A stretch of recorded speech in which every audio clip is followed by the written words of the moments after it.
ওসমান হাদি কাদের টার্গেটে পরিণত হলেন?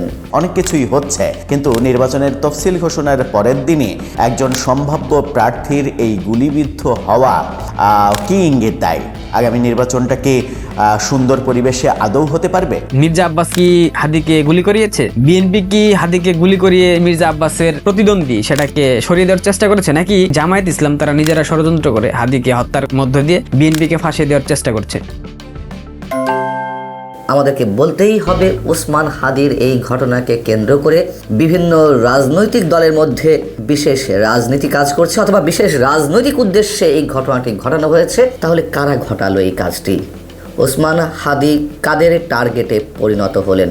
সরাসরি যারা তার বিরোধিতা করছে তাদের টার্গেটে, নাকি বিশেষ কোনো কারণে তাদের মনোভাবাপন্ন, অর্থাৎ ইনকিলাব মঞ্চের মনোভাবাপন্ন অনেক দল, অনেক সংগঠন রয়েছে, তারা বিশেষ কোনো উদ্দেশ্যে এটি ঘটিয়েছে? যেটি ঘটুক না কেন, ঘোলা জলে যে মাছ শিকারের চেষ্টা করা হচ্ছে এটি স্পষ্ট।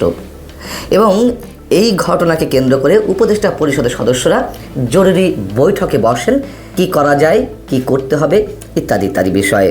এই উসমান হাদিকে আজকে গুলি করেছে। উসমান হাদি যার সাথে থাকা অবস্থায় গুলিবিদ্ধ হয়েছে, সে সরাসরি বলেছে গুলি করেছে বিএনপি, এই গুলি করেছে মির্জা আব্বাসের লোকজন। কারণ হাদি ঢাকা 8 আসনে নির্বাচন করার জন্য মনোনিবেশ করেছে, যেটা মির্জা আব্বাসের আসন। আমাদের ভাইরা অপরাধ কি স্বতন্ত্র নির্বাচন করা?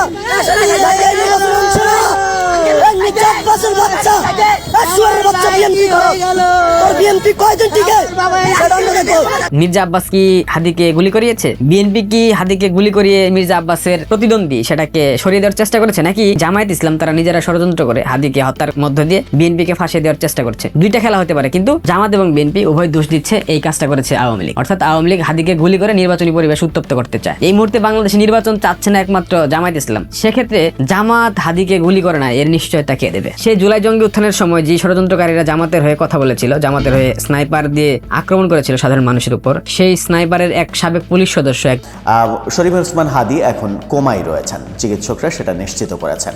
হাসপাতালে অনেকেই দেখতে গেছেন, বিএনপি নেতা মির্জা আব্বাসও দেখতে গেছেন। এরকম পরিস্থিতি, পুলিশ বিভিন্ন ধরনের সিসিটিভি ফুটেজ এরই মাঝে জোগাড় করতে পেরেছে, গণমাধ্যম সেগুলো প্রকাশ করতে শুরু করেছে। সরকারের তরফ থেকে আশঙ্কা প্রকাশ করা হয়েছে, উদ্বেগ প্রকাশ করা হয়েছে, এবং যারা জড়িত তাদের দ্রুত গ্রেপ্তারের জন্য বলা হয়েছে। অনেক কিছুই হচ্ছে, কিন্তু নির্বাচনের তফসিল ঘোষণার পরের দিনই একজন সম্ভাব্য প্রার্থীর এই গুলিবিদ্ধ হওয়া কি ইঙ্গিত দেয়? আগামী নির্বাচনটা কি সুন্দর পরিবেশে আদৌ হতে পারবে? সেই শঙ্কা কি আমাদের মনের মধ্যে একটা বড় ভীতি তৈরি করলো না? বাংলাদেশে গুলি খেলেন ভারত বিরোধী ছাত্রনেতা ওসমান হাদি, এবং এই গুলি খাওয়ার ঘটনার সঙ্গে হুবহু পাকিস্তানের আননোন গানম্যান যেভাবে একের পর এক অপারেশন চালাচ্ছে সেই ঘটনা কিন্তু হুবহু মিলে যায়। পাকিস্তানে একের পর এক জঙ্গিরা কিন্তু খতম হয়ে যাচ্ছেন, এবং আজকে এই ওসমান হাদিকে জুমার নামাজ পড়ে যখন তিনি ফিরছিলেন, ঠিক একই কায়দায় দুজন আততায়ী বাইক থেকে নেমে গুলি করে চম্পট দেয়। শেষ পাওয়া খবর অনুযায়ী তিনি ক্রিটিক্যাল অবস্থায় আছেন এবং ঢাকা মেডিকেল কলেজে তার চিকিৎসা চলছে। কিন্তু ওসমান হাদি জুলাই বিপ্লবের অন্যতম নেতা, কথায় কথায় ভারত বিরোধিতা এবং ভারতের বিপক্ষে একাধিক হুঁশিয়ারি এবং উস্কানিমূলক মন্তব্য করে যিনি বাজার গরম করতে পারেন, তিনি নিজেকেই সুরক্ষিত রাখতে পারলেন না। সেটাই এখন ওসমান হাদির সমর্থকদের কাছেও কিন্তু প্রধান বিস্ময়ের কারণ।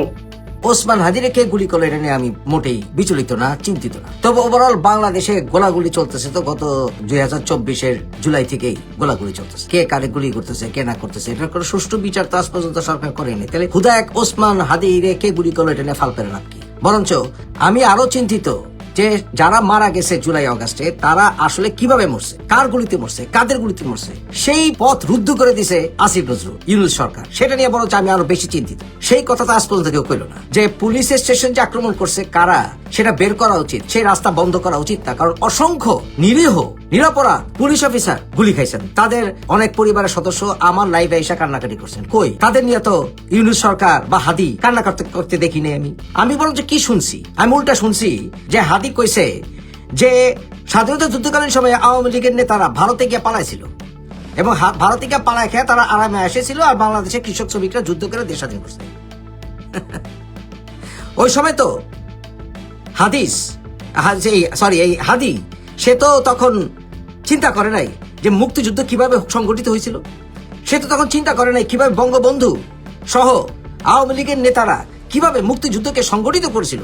এর ইতিহাস কি? সেই বিষয়ে তো হাদির মুখে সামান্যতম কৃতজ্ঞতা আমি শুনি নাই। সেটা বরঞ্চ নিয়ে আমি আরো বেশি চিন্তিত ছিলাম যে এত বড় বেঈমান কিভাবে হয় মানুষ, যে তারা আশা করে যে তারা তো আসলে মাদ্রাসা ব্যাকগ্রাউন্ড, তো ওগো মাথার মধ্যে তলোয়ার ছাড়া আর কোনো কিছু নাই। ওরা মনে করে লিডার হইতে হইলে খালি তলোয়ারবাজি করলে এবার গোলাগুলিতে অংশগ্রহণ করতে হইব। কিন্তু এইটা যারা চালায় তাকে দাড়ি পাকলেও যে তারা আসলে অনেক কিছু ঘটাইতে পারে, অনেক কিছু নেতৃত্ব দিতে পারে, এটা তাকে মাথার মধ্যে ঢুকেই না। কারণ ওই যে মাদ্রাসা ব্যাকগ্রাউন্ড, খালি চলো কাটো মারো গুলি করো কিলাও, এটা খালি শিখছে। এই যে আমেরিকানরা যুদ্ধ করে, আমেরিকান প্রেসিডেন্টরা বিভিন্ন জায়গায় আক্রমণ করায়, ইরানে বমিং করছে, ইরাকে বমিং করছে না, তারপরে আপনার আফগানিস্তানে বমিং করছে, বিভিন্ন জায়গায় বমিং করছে, এখন আবার ভেনেজুয়েলা ফাল পারতেছে। এমনকি ডোনাল্ড ট্রাম্প ওখানে বয়ে থাকে, বা বুশ ওখানে ছিল পয়সা।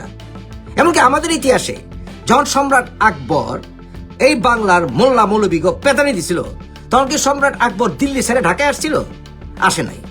তাইলে আমার কথা হইল, এই অজুহাতে আমাদের মুক্তিযুদ্ধের মূল সমন্বয়কারীদেরকে অপমান করছিল।